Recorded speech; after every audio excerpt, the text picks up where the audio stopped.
इसकी नजर पड़ी 4 साल की सकीना पे। इसने कहा वो बच्ची कौन है?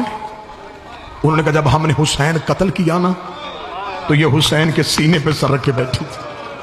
हुसैन की 4 साल की बेटी इस मलाउन के तख्त के सामने गई। ये कमीना तख्त की ऊंचाई पे था।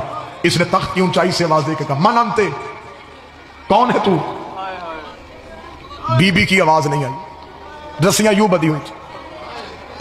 इसने फिर पूछा, इसने कहा बच्ची मैं तुझसे पूछ रहा हूं तू कौन है?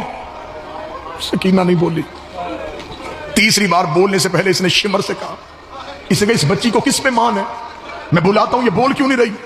ये कमीना हाथ में ताजियाना लेके चला।